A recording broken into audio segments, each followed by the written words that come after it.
Yeah, I mean, So we about to take off. hey, please do remain calm. About to run against it and with a little bit of soul, no times. Welcome to the Please Remain Calm podcast. I'm Ben Gonzalez. And I'm Daniel Gonzalez. And you want to introduce our guest? Yeah. Well, we're here with a good friend of mine, Louie Abeyta, and his wife, Alba. Thanks for coming, guys. Thanks for coming. You got it.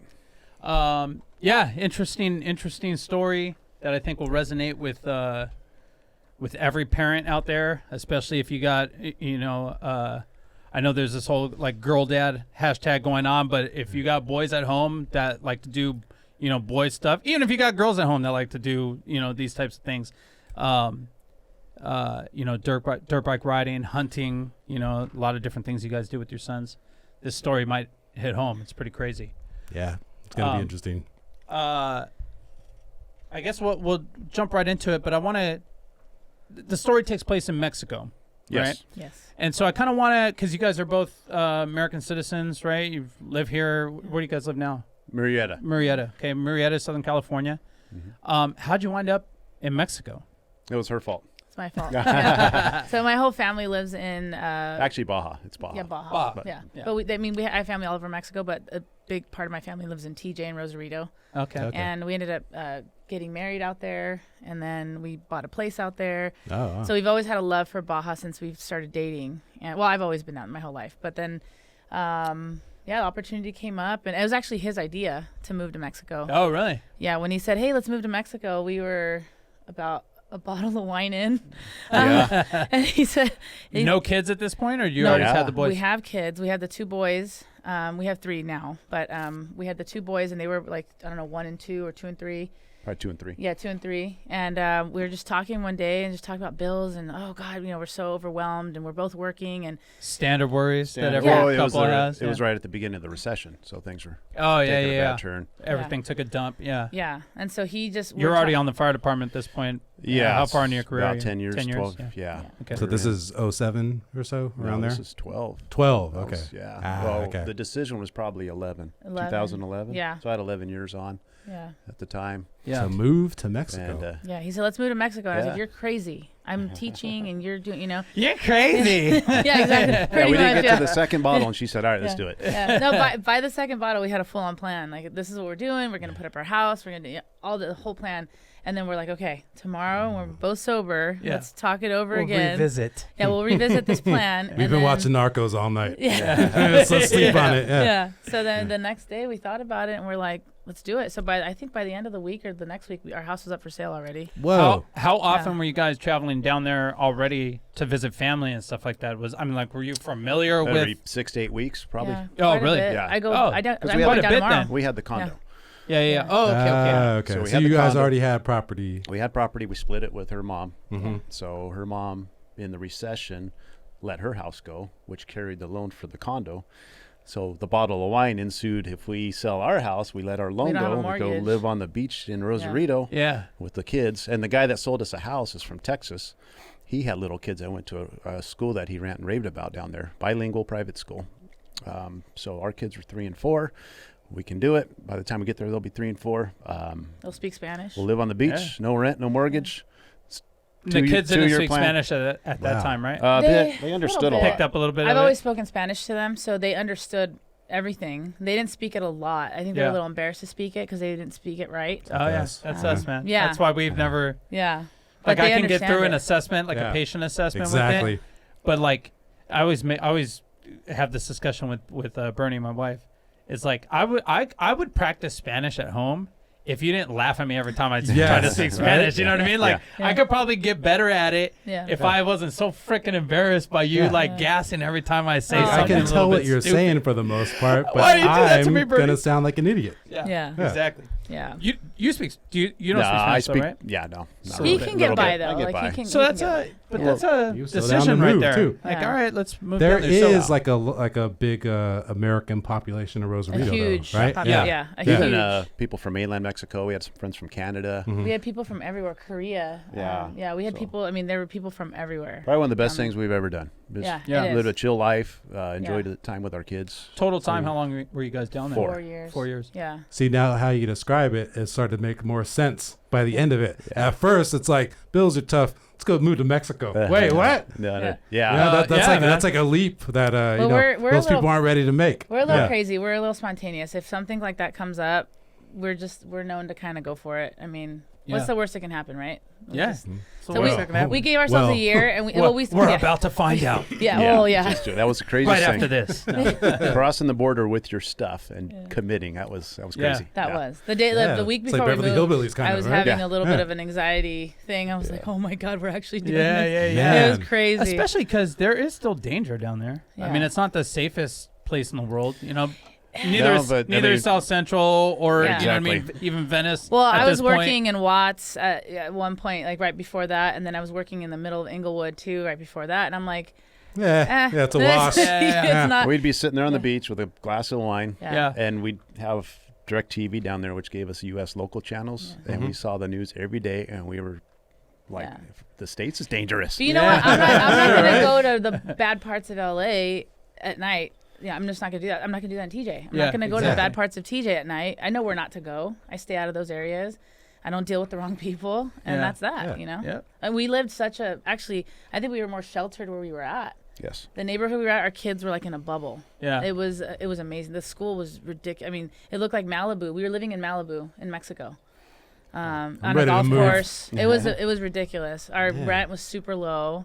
I mean, it was ridiculous. How was the commute for you though? Obviously, you worked for the fire department. Where were you working at the time? It was out. I started at 64s in Watts. Yeah.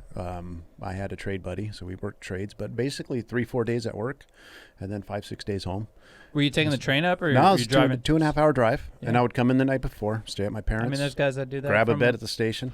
Where you're at right now, it's probably just almost as much of a drive, huh? But it's nice being close to home, where you're not a flight away. Yeah, exactly. The only issue I would have was afternoon traffic, trying to get home if something happened. Yeah. But in the morning, I'd sleep in at the station, go see my mom and dad 10 minutes away in Torrance, and hang out there, and wait for then head traffic home. to die Yeah, down, because she head already had home, the kids at school. She was hanging out. She had a job online, so she was working at home, and I'd make my way home. Perfect. Go sit on the beach. It's good. Yes. The kids took to it well. Yeah. Oh my gosh, they did. When we left, they were mad at us. They're like, "Why can't we move back?" They're like, "They don't celebrate anything here. Nobody." It was such a culture shock because over there everyone's super warm, friendly. Like they would get to school, teachers hug them, and my little Cody, Nolan, you're so cute. Here it was kind of like, hey, like get into class, shut up, sit down. It was more like they didn't celebrate like the holidays here. It's like, no, everything's gotta be packaged. Everything's super, lined up here. Over there, it's like festivals. Let's have a festival. Everything was like a giant party. I mean, they did their schooling and stuff, but when they partied, and they had every last Friday of the month off, and so that there was a constant something. Always something. Oh, some party, some. And we gathering. learned quick when you have a party and invite one, you get all. Yeah, exactly. Oh, the whole family. Well, just especially for the kids, man. I remember going down for a summer with Rudy's family. When we were middle school or something like that, or just in high school. And it was just, you were in the streets all day. Oh, yeah. You were in the streets all day with all the kids. Yeah. I grew up that way. And one of the apartments had like a candy store in it. The old lady, ran her little candy store. Yeah. And, the taco guy on the corner, dust from the trucks going by and shit. But the tacos, it tasted good, man. You know what I mean? It's all my kids ask about when we go down there now. That taco stand around the corner from our dad's. When we going? Yeah, I could definitely see how. Same setup. My kids love it. A lot of fun down there for they love kids. It. Yeah. And good people. We had good family and friends. It was a good lot network. Of friends, yeah. They were getting older, getting ready for middle school. We had our daughter. Well, we commit to another 18 years with her.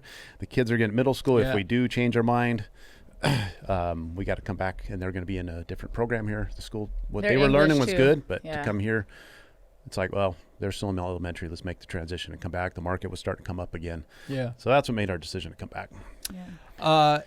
How old were the boys when they got into? Because the story that we're going to get into today takes place on a dirt bike track. Yes. Down there near where you guys were living. Yes. Yeah. Okay. How old were they when they started getting into riding dirt bikes? Oh, way before we moved. Yeah. It was right before we moved. We got them a 50. The 50. We got them that for Christmas when they were like. Nolan was 4. Probably right before we moved. Right before we moved. I think it was a Christmas before we moved. They got their 50. But we've been camping. Our first camping trip with Cody, he was only like 2 weeks old I had the rocking chair in the toy hauler. Yeah. We went out to Cal City.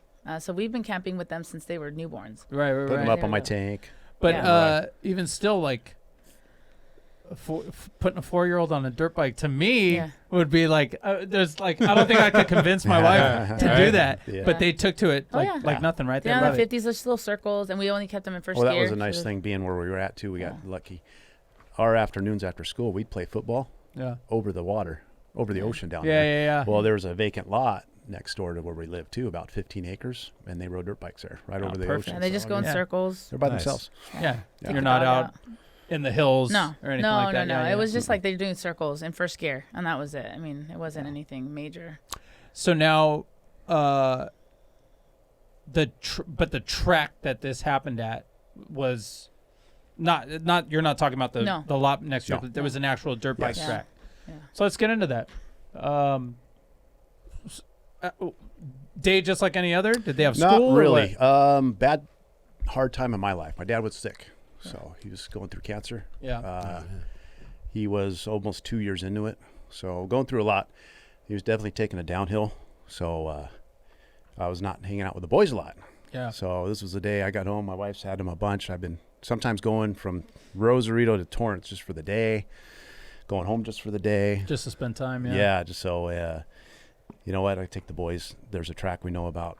So we head over there, and then I'm thinking, you know what, our friend told us about another track. Let's go over there. So if anybody knows tracks, been out there, they're dangerous. But when you have a day where there's only 2 other riders, and then there's 3 tracks to pick from, probably safest day you can expect riding. Right. And I always shadow my kids too. I always ride behind them. I stand up on my bike when I ride behind them, so the guys behind me could see them. And after a couple laps, everybody knows what's going on, knows the routine. Well, with my dad being so sick, I let my bike stay home, let it go, get over to the track. And there was one track with 2 guys on it, grown men on quads. Another track, 2 other tracks empty. So, all right, hey, you guys are over here for a little bit. So I walked, I got parked my truck, got out of it. And I noticed, come out later in the story, I noticed my truck was sputtering a little bit on the way in there. Still had gas. Yeah. Wasn't one of those things I normally do, like run it to the last Yeah, second. he'll wait till the last minute to get gas. That's signature. But it was kind of weird. I was like, whatever. So I walked around the track. They were falling. I'd go pick them up, fall, pick them up. Hey, Dad, I want to go to that other track. Well, you guys can't go on it. There's 2 other guys, but we can walk over there. When they come off, you can go on it. So they went on. And I watched them. They were doing fine. Came off. Those other guys went on. You guys have a sandwich, kick back, relax. Those guys came off. And anyway, all right, you guys want to go back on? Sure. So I saw, all right, looked over. Those guys were off the track. Nobody else around. Yeah. And 3 tracks. That's a lot of track to cover. So And it's literally just you and the boys and these other 2 guys. yes. Yeah. Okay. I was at home. You're I was at home, working. yeah. Yeah. Yeah, Like this so on the beach. No, I was actually getting ready. Cucumbers on your we eyes. had, Yeah. Reese was a year, Reese was like 9 months old. 9 months old. And the lady that used to help me watch her, she had just left. And I was getting ready I was all excited. I had carne asada. I had a little ceviche going. Because it was the Women's World Cup, and I'm a former soccer player, so I love soccer. And I was getting ready to watch the semifinal game. So I'm so stoked. I'm like, okay, I'm going to have everything ready, so when the boys get home, they leave me alone. They can eat, and I can watch my game. And so I'm stoked, I'm like humming, singing, whatever. And I got the baby. The lady just left. And then I get the phone call, but I'll let him, I guess. Yeah. So anyway, the entrance and the exit for this track were next to each other and not labeled. And he's 6, so they didn't care. So he jumps on the exit. And I'm sitting in my truck. So if you picture the track is like a football field, and I'm at the 50-yard line. Okay. And they're up at the goalpost. That's where the entrance is at. But Nolan had already gone on, right? Nolan was already on. Yeah, Nolan went on. Yeah. My older son went on. Saw him. How old are your boys at this point? He was 7. Nolan He was probably 7. Cody's 6. Cody was 6. and a half. Yeah. So I'm like, oh, whatever. So I go to reach for my door handle to open the truck up. I'm sitting in my truck watching him. And I look, and here's this guy on a quad on the track. Where did he come from? Holy crap. And I'm starting to look, and my head's going to him, to Cody, to him, to Cody. Oh, shit. And I'm just watching it. And the guy goes airborne on a jump. Grown man, big quad. And Cody's on a little 50. And of all the 3 tracks that were there everywhere, he couldn't see him, was right there. And airborne, head on, right into him. I saw my his head go God. back. Saw his And you helmet. watched it all I watched everything. unfold. Yeah. Holy shit. Yeah, never. Like we've had our incidents with kids and on the fire department stuff. Those things just don't leave you. Did so that's there. Did the bike hit him, or did the bike hit the bike? The bike ran over. He ran over him. Ran him over. And hit him just ran backwards, right yeah. over him. Yeah, and I think it's hard to Was tell. the quad airborne when the it quad happened? is airborne, but the front of the bike was severely damaged. So I think the quad maybe was in almost a wheelie position and landed on the bike and hit him back. Oh wow! And where I was, I just saw just dust and tumbling and. Anyway, wow. Yeah, I've never heard that so I'm part. sitting there I don't like, think. holy crap, and I just get my truck, shut my door, and start the truck up. Well, to the left where he was, up by the, let's say, goalpost of a football field, I'm trying to head up. My truck's sputtering. It wouldn't make it. So now I'm in I'm just in a nightmare. Yeah, I mean, God. I always shadow behind him. This is the least thing I expected out there. Yeah. And here we are. Now I'm running. I mean, just trying to get up there. And it's like a bad dream. I'm trying to go up, and my truck just bump. We had it fixed later. I had my truck fixed after that. Apparently, that vehicle model, after so many years, there's a filter inside the fuel tank, and it comes loose. Or when you get down to below a quarter of a tank, it doesn't pick up the fuel anymore. It's fine up until then. So right when it got to that level is where I was at. Happened to be right there. So eventually the truck kicked in, took off, got up there. I get up there and the guy stands up and he gives me the, like this, crossing his throat. I'm like, what? What are you telling me? Yeah. Is he knocked out? Is he out? What's going on? And I'm just thinking the worst. So I get there and he's face down, got his helmet on, and I see the dust moving. So, all right, he's breathing. So, help him out. Told the guys, just throw the bikes in the back of the truck. And in Mexico, if you get in an accident, somebody gets hurt, you immediately go to jail until things get settled. Until they figure it out. Yeah, Guilty until proven innocent. Even a car accident. 100%. Yeah, even if you hit somebody. So people aren't apt to stay and help. Yes, exactly. Right. That's where we're going. Yeah. Wow. So help him get in the back. Can I follow you guys to the hospital? None of that happened. And I knew it wasn't going to happen. Yeah. I wasn't about to get in an argument. I was like, dude, just put the bikes in the back. I know what you guys are going to do. Yeah. Least of my worries. And it was an accident. It wasn't Sure. his fault. Yeah. He felt bad. I can see it. But at least he's breathing. Yes. And but unconscious. Okay. And face down. Face down. All so now, obviously, you're a firefighter. You've been on 100 motorcycle accidents, auto accidents, stuff like that. Yeah. I'm assuming you do a head to toe and try to assess the damage that's going on with your son. First thing I did was took his helmet off. It was a good helmet, but it wasn't super tight on him. Yeah. So I took the strap off carefully. I pulled it off. Okay. And rolled him over real carefully. And then they opened the back of my truck up. I got a crew cab truck. So carefully put him back there, started looking at him. And you know what? I got to get him to the hospital. Yeah. So had my other son get in the back. He didn't know what was going on. He's like, Dad, can I ride one more lap? Whoa. No. I mean, he was lost. He just had pulled up. no idea. Yeah. Even Yeah. after he was hurt, we were at the hospital, and the kid was like, "We're going to McDonald's? Great!" He's so excited. What is wrong with you? I get to the hospital. He's like, "Hey, Mom," it didn't dawn on him how bad it was. Yeah. He had no idea. But that might be a good thing. Yeah. And then Cody starts crying a little bit in the back and trying to lift his head up. All And then right. you go back down. Then you go back up and back down.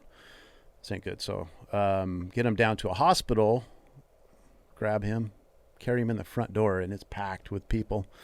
And I'm a gringo. Yeah. And I necesito, ayuda, help me. Yeah. And they just look at me. They're like in no hurry, no urgency. How long was that drive? It was only 10 minutes. Okay. Yeah. And haven't done much off-roading in my truck, but I was on two wheels the whole time. And Yeah. it was an S-turned. It was switchbacks and stuff, and got out of there He had pretty Nolan good. holding Cody onto the seat. I Yeah. don't know how good he was doing. But I had one hand back and one hand on my wheel. Yeah. Sideways Trying on to the get there road. as Yeah. quick as you can. And Yeah. then I carry him in there, and they just point like up the road. No, we don't help him here, so they wouldn't do nothing. Oh shit. Yeah. So was it like a clinic? was a or clinic. something? Yeah. Yeah. Because He was looking for the Red Cross, and the Red Cross ended up being around the corner. That's why that's what they were pointing him to. Gotcha. Yeah. Yeah. So it was a clinic. Yeah. Might be where Mike James. Yeah, Same it could've spot that been, Mike yeah. James Right. went to. But yeah, I've heard that a few different times. That not all hospitals are created equal in Oh Mexico. no. Not at all. And money up front. Yeah. Like they wanted me to pay for the ambulance before they transported him. Yeah. Which at the time it was under $300, and I didn't have cash on me. I think they took a credit card. But you're in this little hospital. I mean, just lucky they took a credit card. Yeah, exactly. Yeah, They right. weren't going to take nothing. Man. They weren't going to take him Yeah. without taking money. So anyway, but they still, when I get there, all right, bring them in. They're just like, yeah, come on in and set them down here. And I'm like losing it. Yeah. And Nonchalant. I called my one of my paramedic buddies. And he's like, yeah, I just, I went over some stuff with him. He's like, but kids, they hold up, and then they drop. So keep an eye on this, keep an eye on that. And called her. I've been through a lot in the career and I've been, seen a lot. And she knew in my voice something was wrong. Immediately. Yeah, this is, Yeah. Yeah. When I answered the phone, and he only said like 3 things. I could hear in his voice right when I answered the phone. I said, "Hey, is it your dad?" I thought it was his dad immediately. I thought something happened Because you've been dealing with that at that point, right? Yeah. So then it was like a total just blindside. He just said, I'm at the Red Cross in Rosarito. Get here fast. It's Cody. It's bad. That's all he said. And then he hung up the phone. Oh, I'm getting. Yeah. Oh my yeah. God, yeah. And so from that point on, I don't know. It was weird. I could hear myself crying. I had the baby. I was holding my daughter, and I threw the phone on the bed. And I just remember my hands starting to shake, and I was going around the house. Okay, I started thinking, they're gonna need jackets because it's cold in the hospital. So I grabbed jackets for the kids. What's funny is I only grabbed a jacket for Reese and Nolan. Oh. I only grabbed jackets for them, and then I went into the cabinet. And I just grabbed all the baby food, like the formula, everything, put it in a bag. Sure. You got a 9-month-old. And I'm out. Yeah. I took off, and I had threw in there. I put my sunglasses on. My neighbors were outside. I was like, please don't talk to me. I just get straight to the car, and I throw her in there. The stupid car seat base wasn't in there, so I'm like fighting with the seat belt, get her in there. Yeah. And then to town, it was about 10 minutes to get to town. And so I'm talking myself through, like, okay, slow down. Because, obviously I wanted to just go as fast as I could. Sure. I was like, keep it at 80, and trying to get to downtown. I got us there And then safely. driving in Baja is crazy, too. The Yeah. roads Yeah, and period, drivers. yeah. Yeah, getting there wasn't bad. I It think was the hardest bad. part was our neighborhood. We had gnarly speed bumps Yes, in that they're neighborhood. not, really? they're not Yeah. speed And bumps. a guard they're, gate, and you're they're just like, vados. They're like Yeah. these giant Oh, like yeah. tips. they make you stop. Yeah. So you have to so I'm trying to get out of there and like boom, hitting the bump, Yeah. So finally that's what takes longer is probably getting out of our neighborhood. Yeah. But then once you hit the highway, it's actually a pretty clear shot to the Red Cross. I was able to get there pretty fast, and then I walk in and I saw my other son. He's still in his gear. And I told you he's all happy-go-lucky. He's like, What's up, Mom? yeah, he's all, hey, Mom, what's up? And I'm like, hey, I'm trying to be calm. I'm just like, hey, where's your dad? I have a baby in my hand, bags, and he's like, oh, he's back there with Cody. I'm like, okay, but I'll be right back. Stay here, Did that And so- relieve you at all that he was calm? No. No. It No, was like, 'cause I that knew would've it been was standard. Yeah, Yeah. I knew it was gonna be. I knew it was bad. I'd composed myself by the time I got there. Because like I said, at home, it was weird. I could hear myself screaming, but I didn't know it was me until later. I'm like, I was crying. I was freaking, and the baby thought I was laughing, so she kept grabbing my face and she was smiling, and I'm like, oh my god. So the whole thing. But by the time I got to the hospital, I was like back to semi-normal. Sure. And then the doors opened up, and I see him on that wooden backboard with the tape. And when I got there, he was throwing up. So I'm like, oh God, concussion. I watch a lot of medical shows. So I'm thinking like the brain is swelling right now as we speak. Like, let's go. I'm starting to, let's go, Yeah. And then I see him, and he's like, okay, come here. Like, where are the kids' Sentry cards? And I'm getting my wallet in my hand. I can't even get in my wallet. Yeah. And so he's like, okay, he's like, you're going to ride in the ambulance. I don't want you driving. So he's like, we're getting ready to transport him. And I'm like, okay.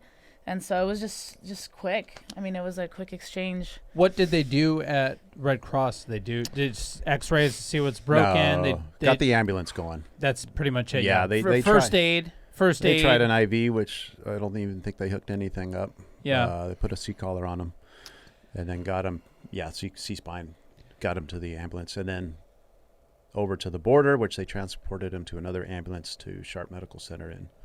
Oh, San okay, Diego. gotcha. There was no hospitalization in Mexico. No. They put him Uh-oh. in the ambulance. They threw me in the ambulance, and on the way there, I kept talking to him. I would talk to him, and he wasn't awake, But when he heard my voice, he would start to fight, to struggle. And then I was like, okay, I told the guy, so should I stop talking to him? And he's like, yeah, maybe just hold off for a little bit, because he would get really agitated when he would hear my voice. Like he wanted to come out of whatever something he was recognized, in. and he could definitely recognize it. But he threw up another couple times in the ambulance, and I was just like, I did what you're not supposed to do. I'm sitting there looking things up, like, these are the symptoms, and like what, I know what the symptoms of a bad head injury are. So I was just like, oh my God, this is bad. And so they already have some sort of agreement with, as far as like crossing the border and stuff like that. Like, did you guys have to present papers that you were citizens? Yeah, we had our Sentry cards, which is the fast pass across the border. Gotcha. Okay. But they have there's an emergency lane, so they went through that. They got us in. They could send you into secondary inspection, so they go into there. And I'm thinking, I didn't know they were gonna switch us to another ambulance. I thought they were going to just go through. Yeah, like check us out really quick and go. And so we're sitting there waiting, and I'm like, what is going on? What is taking so long? I'm freaking out. I see these like 2 customs agents walk by, and they're laughing and scratching. I was starting to lose it. I was getting ready to just jump out and be like, what the hell? Come and check us out so we can go, And then as I'm in the process of coming out, because I had a really hard time talking during this time. I couldn't talk. I just kept shaking my head. And but my mind's going, just crazy. Sure. And then right as soon as I was going to step out and start screaming at people, I start hearing these sirens, and I was like, and they were coming in, and I was like, I said, hey, are we not going in this ambulance? The guy's like, oh no, we're going to switch you guys over to the American ambulance. And I was like, oh, okay.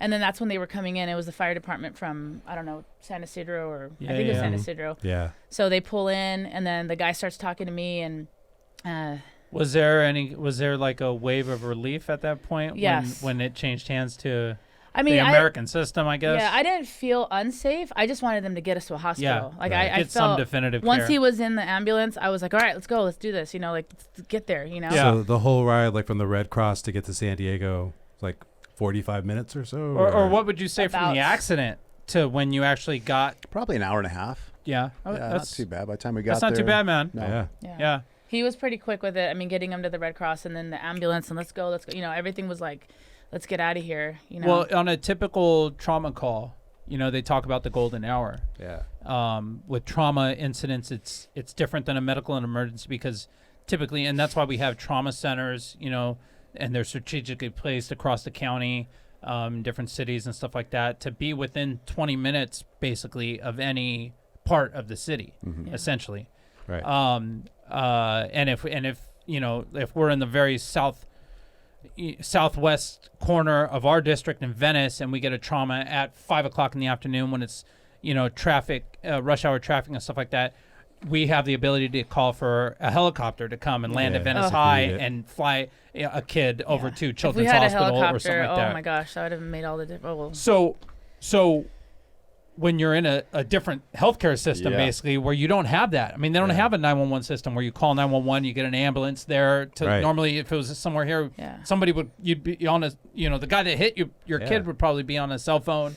Hey, we're at this track, and then, who knows if the track has a EMS, an EMT there, and they get him and take him to where the helicopter is. There's a whole system in place to get trauma patients. Louie was the system. But that's essentially it. Is that hour is important, and the reason is in traumatic situations, a shooting, a stabbing, something like that.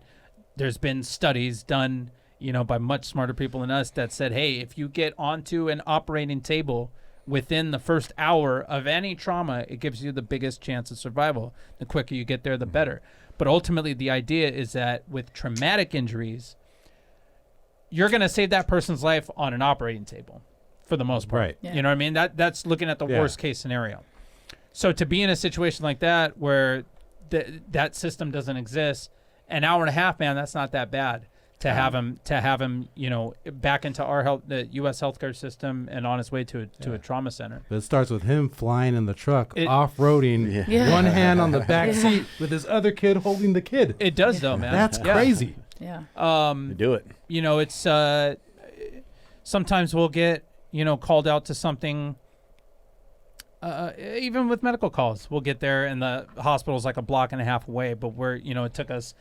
The EMTs got out there and then called us out, and then, you know what I mean? It took us another 10 minutes to get there or something like that. It's like, man, you guys could have just You guys could have just put him in the car and taken him to the hospital. They Yeah. would have been seeing the doctor by now. Yeah. Quicker. Well, I think in this case too was more ligaments in the neck.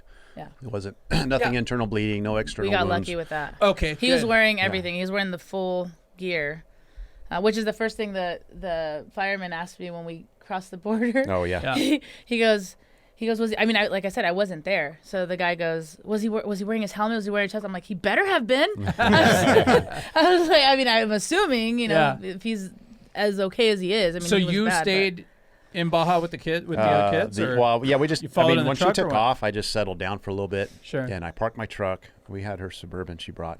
Her dad met me there. So we just got the truck parked to the side, and I think he left home. He had nowhere. He couldn't cross with My us. dad? Yeah. Your dad was there? No. Oh, he came later. We didn't know because we didn't tell my dad. No, 'Cause yeah, my he dad, came later to get my truck. That's My what dad happened. would have lost it. I was Yeah. scared my dad was going to have a heart attack because my Yeah. dad's very, very emotional. And so I had texted my sister in the ambulance. And my sister's, she's Christian. And so I texted her, said, hey, if you've ever prayed, now's the time to pray. I said, Cody's bad. She was like, what? What happened? So there was an accident on his dirt bike. And I said, please pray for my son. And so she said, of course, and my mom lived with her at the time. And so I was like, don't tell my mom. Just don't tell yet. Let us get to the hospital. I'll let you know what's going on. And of course, my mom picked up on it right away because of my sister's face, or I don't know. Yeah. So my mom Your goes, sister's on the corner, freaking Right. praying, praying with the rosary in her yeah. hand. So she told my she ended up telling my mom because my mom's like, something's wrong. What happened? And so my sister finally told my mom, and She probably had her watch it. Yeah. So my mom was at the hospital There's no getting away with it. I mean, we got to the hospital within an hour. My mom was already there. Yeah. She flew down from Chino to Rady's in San Diego, and she was there right away. But my dad didn't find out till later. And oh my God, that man, he loses it whenever it's anyone in the family that gets hurt, or he can't take it, So he had a- Yeah. So- Yep. But Louie thought he was with his father-in-law the whole time, and there's some random old Mexican dude. Shut up, Dad. That's the guy who ended up taking the bike, I'll probably. get tacos out of this. But go ahead. No, go ahead. so I cruised up, and by the time I got there, he was at Rady's getting looked at, and It's a great children's hospital too. Yes. Oh my God, Yeah, I can't they do amazing say. work. Yes. Yeah. Yeah, I can't say enough about that and that place. Ronald McDonald House we That's stayed all at. of That's that right. They have stuff. that there too. Yeah. Yeah. That place is. We spent 8 days there.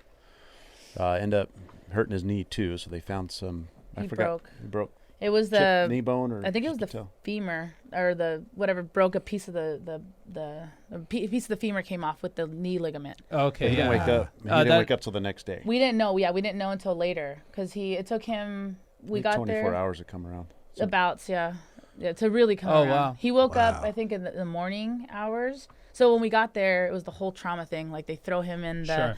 the bay, or I don't know what they call it. They throw him in there. Yeah. And I'm CAT mom. scan. I go to go in. They're like, nope, you can't go in there. And I was like, why? So they send the social worker out, and I'm like trying to see what's going on, and they had us fill out the paperwork they had me filling out paperwork, and then the whole Ronald McDonald thing, I didn't even know what it was. I was like, yeah. Okay, that's fine. Yeah. She's like, you're gonna need it. I'm like, okay, yeah, fine.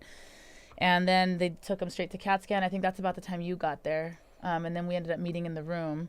But he was out the whole time. He didn't wake up until early the next morning. And the only thing I remember is them telling him, or just because they're checking for consciousness, see if he's there. Sure. And they pointed at me and said, who's that? And he said, Mom, and I was like, oh my God. Yeah. I was like, oh, but he didn't really come around until probably more the next day. He just kept trying to rip off the collar. And all the stuff, and so we kept having to get up and hold him down. Yeah. So he wouldn't rip everything out. So all his injuries were neck? Neck and then his knee. Skull fracture. Oh, he had a skull fracture. He had a skull fracture up here. He ended up. But no bleed. No, thank God. No. So that was Okay. the very first thing they told us. Is there's no bleed in the brain. You could tell where there was trauma because he had a concussion, obviously a bad concussion. Yeah. So they could see where that was at, but there was no bleed and no swelling or nothing. Just concerned with his neck. They said Yeah. all his ligaments are completely separated. Well, no, they didn't know They're that almost- yet. Yeah. They didn't know that yet until after the MRI. Yeah. Yeah. So They we. said it was Makes foggy, sense. I think, up until that Yeah, point. they didn't know, but they said, no, keep that thing on. Because I kept telling him, can you just take it off? He's uncomfortable. I thought he was okay. I didn't know. Thank God they didn't. Thank God they didn't, yeah. But we didn't know. So anyway, he had a skull fracture, broke out, knocked out all his teeth. He had a gash right here. They ended up getting stitches for Under his chin. under his chin, and he had bruising. It was all on the left side of his body, and then he ended up having the broken leg. Yeah. We didn't know till he woke up and he started complaining of pain. We didn't know about that. Bernie yeah. Bernie had that too. Either where like the ACL or one of those main ligaments connects the little like a chunk. Yeah. When it Yeah. broke off, we got in a little motorcycle accident. Yeah. That she was on the back of my bike. That was the only injury was her I knee. won't ride on the felt back bad. of a bike. But same thing. Yeah. Took it, and then she was. They wound up not doing anything with that though. They just like let it settle back and it healed back on its own. They had him in a full leg cast. So Little eventually they put him immobilizer. Oh yeah. full Yeah. leg cast, and we had to wait till the day after that to get the MRI. We had to wait forever. There was a long line to wait for that for MRI. for the MRI. So Yeah. there was a wait before we found out what was actually wrong, which ended up being he had fractured either the C1 or the C2 or both. I don't remember, but it was like you said, it was all the ligaments had gotten torn off his spine. So he was like millimeters from being internally decapitated. Oh my I mean, God. it was the doctor said, he said, if this little part here is cloudy, so we're not having this conversation right now. Like that Man. was it. Unbelievable. So it was Yeah. What was his recovery like? So now he's there at this trauma So center. he walks out. So Awful. 3-4 days into it, they put a halo on him after they got the MRI, Right. and then a cast. So we went out there 8 days later with a wheelchair, a cast on his left leg, I think, and His the left halo. The halo was the cast about 6 to 8 weeks. The halo 2.5 months. he got it off like in November, I think. Yeah. So I got pictures in my locker at work. Well, Him and the only the reason collar. I know about this story is because I follow Alba on Instagram, yeah. Oh. and you posted about it was the anniversary, I think, of I call of the it accident. his second birthday. Second so birthday, every yeah. year I remind him and he doesn't remember like the whole week we were there. He doesn't rember it. He doesn't remember the accident at all, obviously. No. He doesn't Does he even remember being at the No. track that day? No. He doesn't remember that day at all. No. I ask him all the time. I'm like, you really don't. He doesn't remember. I think his brain seriously blocked out that whole week. Yeah. Because after he got his halo on, he was in so much pain. He was in a lot of pain. And so I was just like, just give him whatever he wants. Just give him, if it's morphine, I don't care. Just give it to him. Because he was in so much pain. Yeah. And so I think his Cool brain mom. just like, Mm-hmm. heck yeah. I was like, drug him up, please. Don't you have anything stronger, doctor? We had another guy had heart surgery, and his mom called and told the hospital not to give him any narcotic really? medication. Yeah.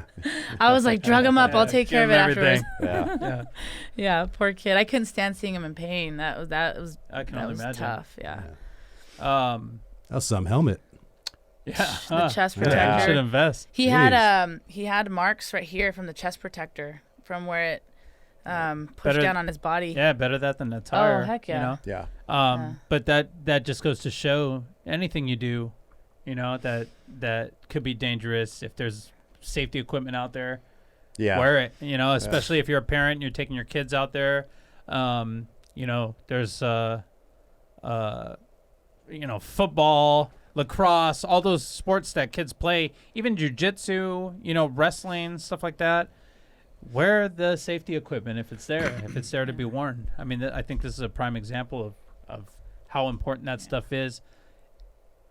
In a situation like this where the odds of them crashing into somebody on this empty track, on a day where it's just you never know. It's the age-old thing. If I had to look back in my truck and see his safety gear sitting there and that happened, Oh my it's not God. good. Well, Not he good. wouldn't have made. There's no way he would have made it if he No. didn't have his safety gear on. All of it. I mean, I think every piece of it played, especially the chest protector and the helmet, played such a big part in him being okay, or eventually being okay. But, one of those pieces is gone. He's not here. Man. Yeah. The big question now. They still ride? Yeah. Yeah. Yeah. He's back on? Oh yeah. Yeah. It took us a while. I mean, okay, so I now thinking when you said that, when it first happened and I'm in the house and I'm freaking out, that was the first thing that crossed my mind. I was like, what the hell did I do? What did we do? Why did we let him get on that thing? Like, that's the first thing that came to my mind. I'm sure. Yeah. I just, oh, God. But Yeah. Our biggest discussion at the time was recovery. What do you teach your kids? We run away from everything we get hurt with. Right. It was Sure, yeah.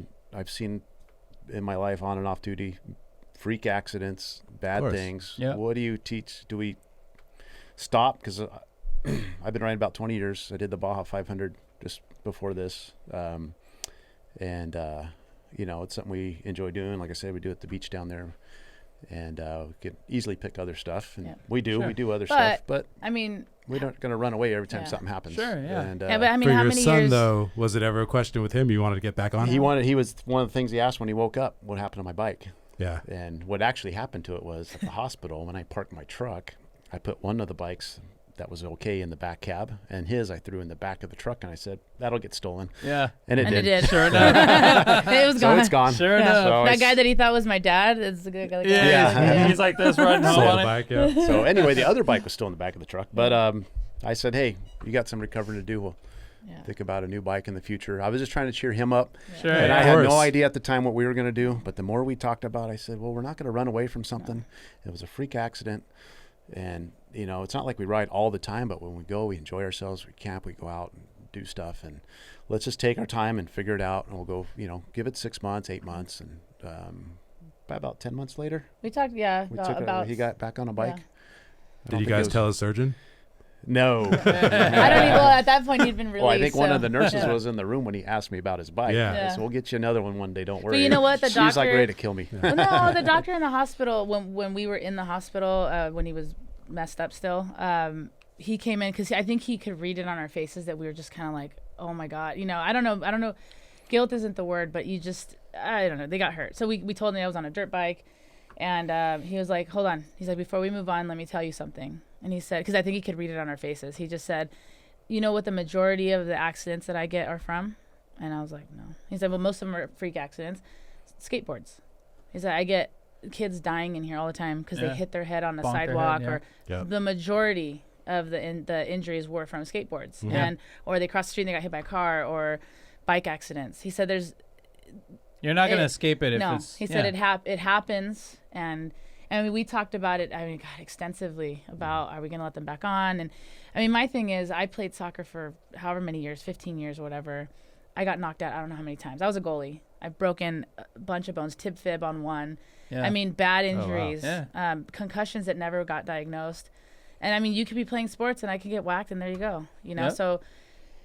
We talked about every angle of it, and we're like, you know what? We've always been, I don't know. We don't like to live in going. fear. Yeah. So. Yeah. That's good, He's though. playing sports now. He's a real good athlete. And it's been 5 years in the tackle football. Question came up because he was playing flag for a while. And Yeah. And That's a tough one. We're like, we talked to the doctors. He did physical therapy. He said he's 100% clear. He said, all right, cool. Well, you know what? Let him play for a season. Maybe he won't like it. Yeah. And then we'll just Fat check chance. that box. Yeah. And he fell in He's love a middle with it. linebacker. Yeah, he just loved it. He is. No, he is. really? That's what he. Yeah. Wow. Running back or And fullback. I was going to ask that because I've had both my ACLs done, and I'm still like ginger when I get down on my knees for to pray. Yeah. or like going skiing, or sometimes I'll I was on a motorcycle yesterday and I got off, and when I went to get off, I kind of twisted a little bit. I'm, oh shit. Does he have any of that ever? Nothing. Does he ever complain of any, oh shit, my neck No. or Does it crack his any neck? tweaks or anything? No, he had a little tightness for a while. A few years later, and I went back to physical therapy just to, dispel anything, like make sure nothing's wrong. Sure, yeah. And we went in. They said, "Oh no, he's fine. He's just got a little tightness." And so they taught us some stretches. He did some strengthening, and that was it. I mean, seriously, it's been 100% recovery. I mean, I went That's back awesome. when he was gonna play football. I was like, I don't know about this. And Yeah, even it comes up with the boys too, and we're both kind of like, I don't know. Yeah. Especially with all the CTE stuff and Yeah. stuff like that. But Yeah, I mean, we consulted with the doctors, and they looked at his stuff, and I told my son, I said, it's all contingent upon what the doctors say. If the doctor says you're fine and go for it, then we'll do it. I said, but if he says even just a little bit, like, no, you're not doing it. And the doctor said, oh, he's fine, 100% recovery, he's fine. And I was like, and you're like, Wow. thanks a Damn it, lot. Damn it, you were What the supposed to hell, say doc? no. Yeah. Yeah. I guess Did that- you talk to my husband? Yeah. Okay, another question.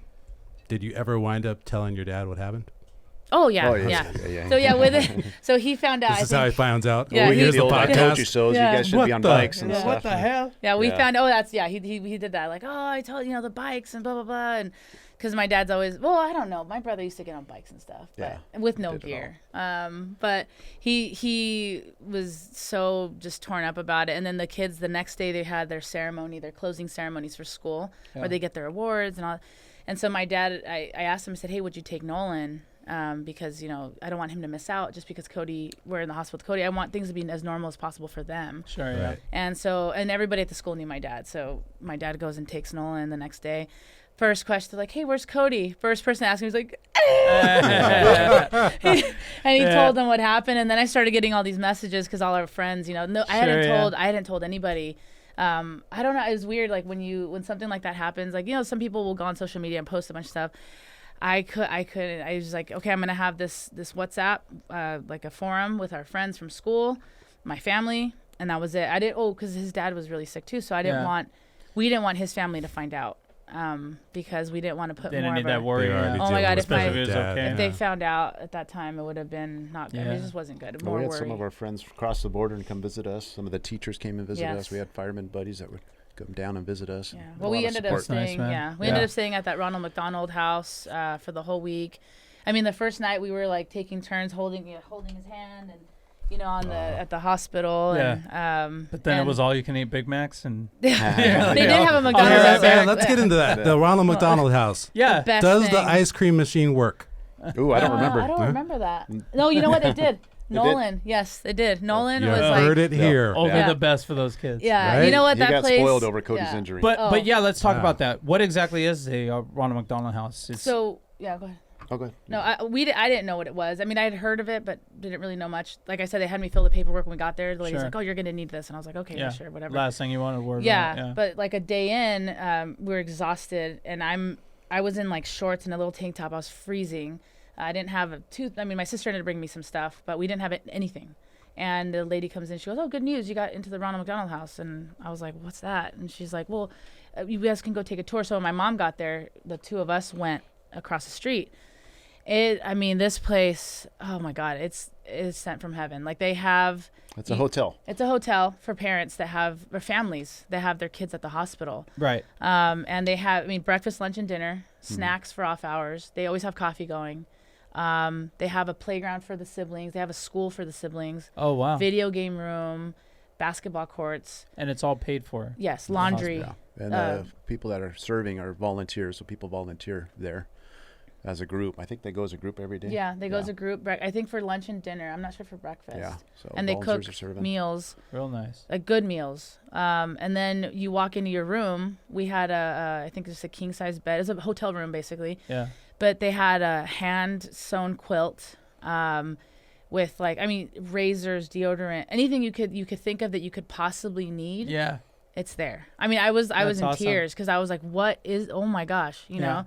It was just, so now anytime I get the chance, if, they're having fundraisers from Ronald McDonald's, I'm like, hell yeah. Mm-hmm. You know, yeah, of course. Yeah, that place is amazing. But they don't serve McDonald's food only. No. Okay. I don't know about it. Sorry, but I don't like McDonald's. And it's right across the street from where Cody was at, so you just walk across down. That's awesome. Is that the only hospital that has, or No. they have them No, all there's across children's the country? hospitals that have them. I think LA everywhere. has it too. Yeah, they do. Yeah, I had a cousin who was sick, and my aunt, they did really good things for her as well. So they're It's awesome. legit. Yeah. Wow. Good charity to give to then if you ever see it or it comes up. Yep.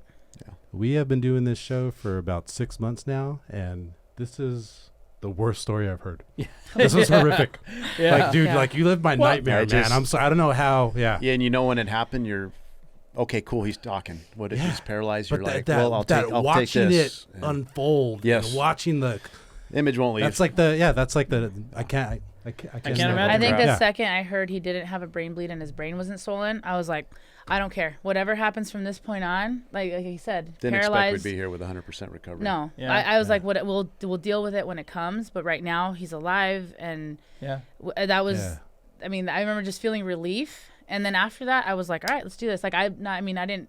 I think the only time I actually cried was when he went into his surgery. He was gone with his dad, because like I said, his dad was pretty sick and he had to go. And I was like, just go. I got this. Me and my mom will handle this for now. I'll let you know if there's any improvement or whatever.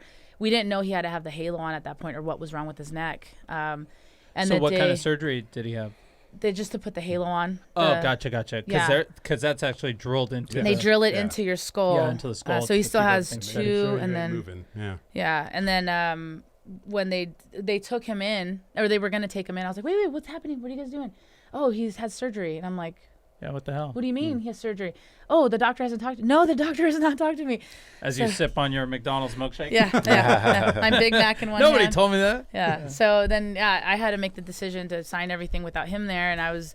Oh, wow. It was really overwhelming Sure, and yeah. scary, but because that's when we found out what was actually wrong with him. So And then anyway, it was on a crazy. worser note, too, my dad made it about another 2.5 weeks. And that was it. Oh, Signed him man. to the funeral. Right like when that. the one thing settled, the other thing Yeah, drops. we're dealing with that. It was really bad. And since we got a lot of listeners here, I want to say thanks again for supporters. We made some fire department T-shirts and throughout the fire department. Just had tons of support, tons of love from guys I knew, from perfect strangers. I went to one station where the guy that runs the house dues wrote me a check. I'll take a shirt for everybody here at the fire station. Never met the guy. Yeah. I had guys pulling out $100 bills, and I just did a lot of fundraising for my parents. I did the race in Baja for my parents, and all that was going good until this happened. And then, so anyway, another thanks to everybody. It's that fire family, man. Yeah. It's a Pull amazing together. thing. Even with Cody, we had a lot of support. I Yes, mean, family, friends, just everything. The Relief Association. I mean, we just had was all so there. much. It was all there. We had a lot of backup. Yeah, So we've that was- we've had a couple of firefighters in here with close calls and stuff, and it can't be overstated. The fire family, like how much everybody puts out for each other when something happens. You know, you get guys that will get cancer, or their wife or husband will get cancer, or something. Like your dad being sick, or something like this happening with your son. You know what I mean? But the outpouring and support that you get from not only your department or our department, but you'll get it from other departments. Yeah. The word will get out, and it'll get in the grapevine to different places, and you'll start getting, donations and stuff like that from guys that collect from all over the country. It's really, of all the good things that have come from being on the fire department, to me, feeling like I'm a part of that culture that takes care of each other like that is you don't realize how big it is until it happens. Yeah. It's astonishing how much help there is out there. Yeah, And it's how awesome. set up we It's are. crazy. So that It's big too that you guys had each other. yeah. Yeah. You know what I mean? Like this could test any family. Yeah. You know what I mean? But obviously strong enough to move to Mexico Yeah, together. man. You I know, mean, strong enough to get through this. I must say we do make a good team. I mean, I could tell. I mean, I could tell in the hospital too. I could tell that he was feeling a little like, I don't know if maybe I thought it was his fault. Yeah. And that never crossed my mind because he's just so careful with the boys always. Like I mean, with anything that they've ever done with hunting, with whatever, handling guns, we're asking for it. Yeah. No, but he's so. You got to get him on the bike with the guns, Yeah. and take a picture, Yeah. jumping over a horse. Yeah. Yeah. But he's always been so cautious and careful and patient and, with them. I don't think it ran through my head once that, I mean, except for the helmet question. But Yeah. no, but we're such sticklers for that stuff. Like we're always on them about their helmets and the gear and the this and that. So we, it never crossed my mind that he wasn't doing everything in his power to keep them safe, and then it just happened. But we make a good team. Yep. And that's Absolutely. that's just a good life for a kid to live, man. To do the little bit dangerous, learn how important the safety part of it is, and how important equipment is, safety equipment, safety procedures. Taking your kids hunting and stuff like that, how to handle the gun, all that stuff. What a life for kids to be living. Yeah, then the out little there in stuff the is world. nothing to them. They've accomplished quite a bit. And, Yeah. My It's awesome. daughter's in on it now too. She's yeah. she loves all She's that so stuff. cute, man. She's so much younger than the boys. She's great. They're 6 and 7 years older than her, so they're.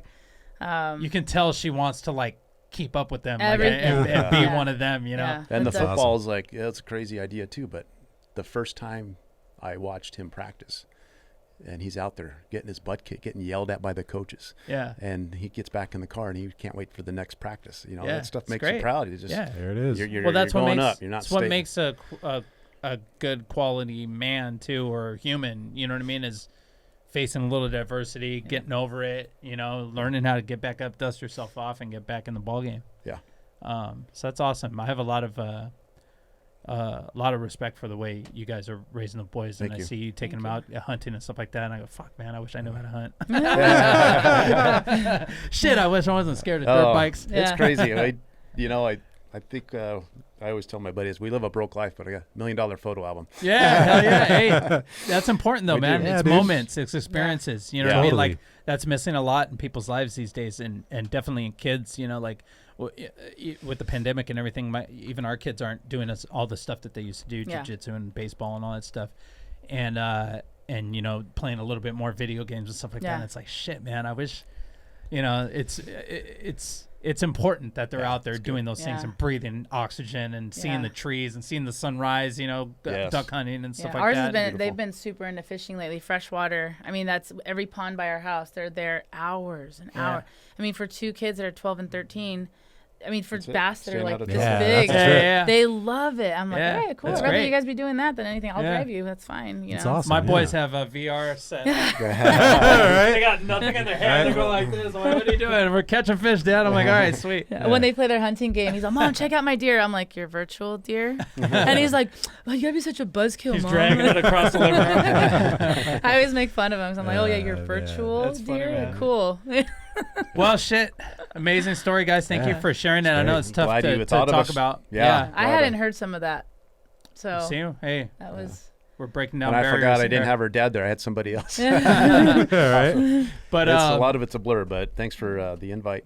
yeah, Yeah, definitely. thanks for telling us, man. I know that wasn't easy. And then you guys want to plug, or you can thank Rady Children's Hospital. Rady Children's, all Rady, the that's a nurses and Rady. doctors were, I mean, amazing. I couldn't have asked for anything better. Ronald McDonald House, again, I can't say enough. If you ever get a chance to donate or volunteer, I mean, it's legitimately, I mean, it's helping families directly. There's no like, I'm going to donate this money and it's going to go to some corporation. It's actually, You can feel good about it. Yeah. Yes. Our families and friends. Just a lot everyone, of donations, a lot of help, a lot of support. Everyone who supported us, my parents, his parents, brother and sisters, everyone. Just guys on the job, Everyone's just, you know, Danny's a paramedic. I'm an apparatus operator. And if you know the history of the job, Yep. the apparatus operators are like, oh, you paramedics. But I'll say, you know, I've been on 2 incidents where I've had captains have heart attacks on a call. Where's the paramedics?